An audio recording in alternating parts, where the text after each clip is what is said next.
ಮುಖ್ಯಮಂತ್ರಿ ಡಿ.ಕೆ. ಶಿವಕುಮಾರ್ ಅವರಿಗೆ ಈಗ ಕಾಂಗ್ರೆಸ್ ಹೈಕಮಾಂಡ್ ಹೊಸದೊಂದು ಟಾಸ್ಕ್ ಅನ್ನ ಕೊಟ್ಟಿದೆ. ಇದರಿಂದ ಡಿ.ಕೆ. ಶಿವಕುಮಾರ್ ಒತ್ತಡಕ್ಕೆ ಸಿಲುಕಿದ್ದಾರೆ.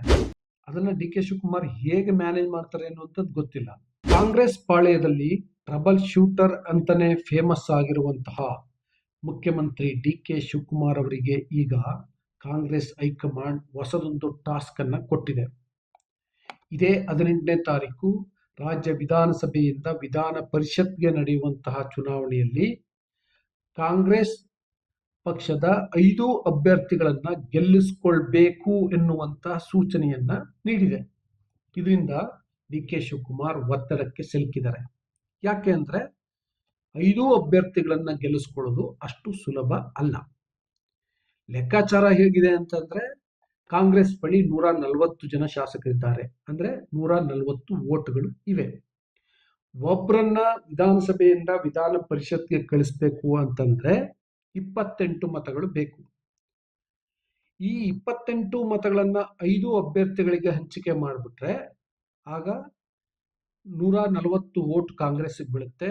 5 ಜನ ಗೆದ್ಬಿಡ್ಬೋದು ಅನ್ನುವಂಥ ಲೆಕ್ಕಾಚಾರ ಇದೆ. ಬಟ್ ಸಮಸ್ಯೆ ಏನಾಗ್ತಿದೆ ಅಂತಂದ್ರೆ ಈಗಾಗಲೇ 2 ಶಾಸಕರು ಅನಾರೋಗ್ಯದ ನಿಮಿತ್ತ ಆಸ್ಪತ್ರೆ ಸೇರಿದ್ದಾರೆ. ಒಬ್ರು ತಿಪಟೂರು ಶಾಸಕ ಷಡಕ್ಷರಿ ಅವರು ದೆಹಲಿಯಲ್ಲಿ ಚಿಕಿತ್ಸೆಯನ್ನ ಪಡೆದಿದ್ದಾರೆ. ಇನ್ನೊಬ್ರು ರಾಮನಗರದ ಶಾಸಕ ಇಕ್ಬಾಲ್ ಹುಸೇನ್ ಅವರು ಹೃದಯಾಘಾತಕ್ಕೊಳಗಾಗಿ ಬೆಂಗಳೂರಿನ ಖಾಸಗಿ ಆಸ್ಪತ್ರೆಯಲ್ಲಿ ಚಿಕಿತ್ಸೆ ಪಡೆದಿದ್ದಾರೆ. ಇಬ್ರು ಕೂಡ ಮತದಾನಕ್ಕೆ ಬರುವ ಸಾಧ್ಯತೆಗಳು ಬಹಳ ಬಹಳ ಕಮ್ಮಿ. ಇದಲ್ಲದೆ ಈಗ ಒಬ್ಬರಿಗೆ 28 ವೋಟು ಅಂತ 28 ಜನ ಶಾಸಕರನ್ನ ಹಂಚಿಕೆ ಮಾಡಿಬಿಟ್ರೆ ಅಷ್ಟು ಸಾಲದು. ಸೇಫರ್ ಸೈಡ್ ಅಂತ ಒಂದು ಹೆಚ್ಚುವರಿ ಮತ ಹಾಕ್ಸ್ಬೇಕು. ಅಂದ್ರೆ ಒಂದು ಎಕ್ಸ್ಟ್ರಾ ಹಂಚಿಕೆಯನ್ನ ಮಾಡಬೇಕು.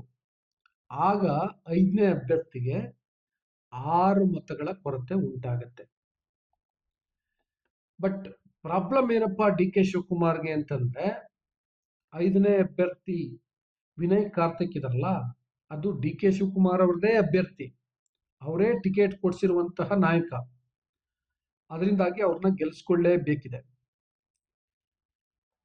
ಕಾಂಗ್ರೆಸ್ ಹೈಕಮಾಂಡ್ ಈಗಾಗಲೇ ಡಿ.ಕೆ. ಶಿವಕುಮಾರ್ಗೆ ಒಂದು ಸ್ಪಷ್ಟವಾದಂತಹ ಸೂಚನೆಯನ್ನ ಕೊಟ್ಬಿಟ್ಟಿದೆ. ಏನಂದ್ರೆ ಅಟ್ ಎನಿ ಕಾಸ್ಟ್ ಕಾಂಗ್ರೆಸ್ ಪಕ್ಷ ಮೊದಲು ಘೋಷಣೆ ಮಾಡಿತ್ತಲ್ಲ, ಬಿ.ಕೆ. ಹರಿಪ್ರಸಾದ್, ತಿಪ್ಪಣ್ಣ ಕಮಕನೂರು, ಮಳವಳ್ಳಿ ಶಿವಣ್ಣ ಮತ್ತು ಪಿ.ವಿ. ಮೋಹನ್, ಈ 4 ಅಭ್ಯರ್ಥಿಗಳು ಸೋಲ್ಬಾರ್ದು.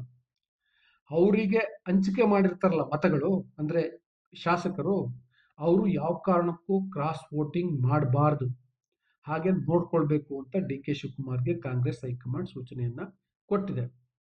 ಇದ್ರ ಜೊತೆಗೆ 5ನೇ ಅಭ್ಯರ್ಥಿಯನ್ನ ನೀವೇ ಹಾಕ್ಸಿರೋದ್ರಿಂದ ಅವರನ್ನು ಕೂಡ ಗೆಲ್ಲಿಸ್ಕೊಳ್ಬೇಕು. ಇದು ಪಕ್ಷದ ಪ್ರತಿಷ್ಠೆಯ ಪ್ರಶ್ನೆ ಅನ್ನುವಂತ ಟಾಸ್ಕ್ ಅನ್ನ ಡಿ.ಕೆ. ಶಿವಕುಮಾರ್ ಅವರಿಗೆ ಹೈಕಮಾಂಡ್ ಕೊಟ್ಟಿದೆ. ಮುಖ್ಯಮಂತ್ರಿ ಆದ್ಮೇಲೆ ಡಿ.ಕೆ. ಶಿವಕುಮಾರ್ ಅವ್ರಿಗೆ ಹೈಕಮಾಂಡ್ ಕೊಟ್ಟಿರುವಂತಹ ಮೊದಲ ಟಾಸ್ಕ್ ಇದು. ಅದು ಬಹಳ ಮುಖ್ಯವಾದದ್ದು. ಅದರಿಂದಾಗಿ ಡಿ.ಕೆ. ಶಿವಕುಮಾರ್ ಪಾಲಿಗೆ ಇದು ನಿರ್ಣಾಯಕವಾದಂತಹ ಟಾಸ್ಕ್. ತಾನು ಎಂಥದೇ ಟಾಸ್ಕ್ ಅನ್ನ ಕೊಟ್ಟರೂ ಕೂಡ ಅದನ್ನ ನಿಭಾಯಿಸ್ತೀನಿ ಅನ್ನುವಂತಹ ಮಾತನ್ನ ಹೈಕಮಾಂಡ್ ಹೇಳಿದರೆ. ಮತ್ತು ಇಲ್ಲಿವರೆಗೂ ಕೆಲವು ಕೆಲಸಗಳನ್ನ ಏನು ಹೈಕಮಾಂಡ್ ಹೇಳಿತ್ತು ಅದನ್ನ ಡಿ.ಕೆ. ಶಿವಕುಮಾರ್ ಮಾಡಿದ್ದಾರೆ. ಈಗ ಮುಖ್ಯಮಂತ್ರಿ ಆದ್ಮೇಲೆ ಬಂದಿರುವಂತಹ ಮೊದಲ ಟಾಸ್ಕ್ ಅನ್ನ ಅವರು ಗೆಲ್ಲಬೇಕಾಗಿದೆ. ಡಿ.ಕೆ. ಶಿವಕುಮಾರ್ ಅವರ ಲೆಕ್ಕಾಚಾರ ಏನು ಅಂದ್ರೆ ಬಿಜೆಪಿಯಲ್ಲಿ 3 ಜನ ಉಚ್ಚಾಟಿತ ಶಾಸಕರಿದ್ದಾರೆ.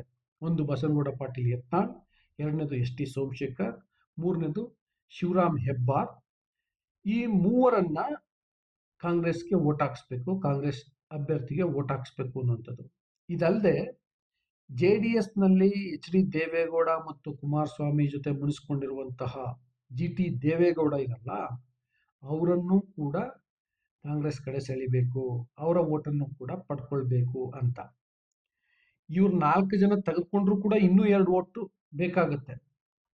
ಅದನ್ನು ಕೂಡ ಮ್ಯಾನೇಜ್ ಮಾಡಬೇಕು. ಅದನ್ನ ಡಿ.ಕೆ. ಶಿವಕುಮಾರ್ ಹೇಗೆ ಮ್ಯಾನೇಜ್ ಮಾಡ್ತಾರೆ ಅನ್ನುವಂಥದ್ದು ಗೊತ್ತಿಲ್ಲ. ಒಟ್ಟಿನಲ್ಲಿ ಮಾಡುವಂತಹ ಒಂದು ಅನಿವಾರ್ಯತೆಗೆ ಸಿಲುಕೊಂಡಿದ್ದಾರೆ. ಹೈಕಮಾಂಡ್ ಆ ಟಾಸ್ಕ್ ಅನ್ನ ಕೊಟ್ಟಿದೆ. ಹೇಗೆ ಮಾಡ್ತಾರೆ ಅಂತ ನೋಡಬೇಕು. ನೀವು ನಿಮ್ಮ ಅಭಿಪ್ರಾಯನ ಕಮೆಂಟ್ ಬಾಕ್ಸ್ ಅಲ್ಲಿ ತಿಳಿಸಿ. ಈ ಟಾಸ್ಕ್ ಅಲ್ಲಿ ಡಿ.ಕೆ. ಶಿವಕುಮಾರ್ ಗೆಲ್ತಾರ ಏನು ಹೇಗಾಗ್ಬೋದು ಅನ್ನೋದ್ರ ಬಗ್ಗೆ. ಅದಲ್ಲದೆ ಇನ್ನೂ ಬುಕ್ಕಿಂಗ್ ಡೈರಿಯನ್ನು ಸಬ್ಸ್ಕ್ರೈಬ್ ಮಾಡಿಲ್ಲ ಅಂದರೆ ದಯವಿಟ್ಟು ಸಬ್ಸ್ಕ್ರೈಬ್ ಮಾಡಿ, ಲೈಕ್ ಮಾಡಿ, ಶೇರ್ ಮಾಡಿ, ಬೆಲ್ ಬಟನನ್ನು ಪ್ರೆಸ್ ಮಾಡಿ. Thank you.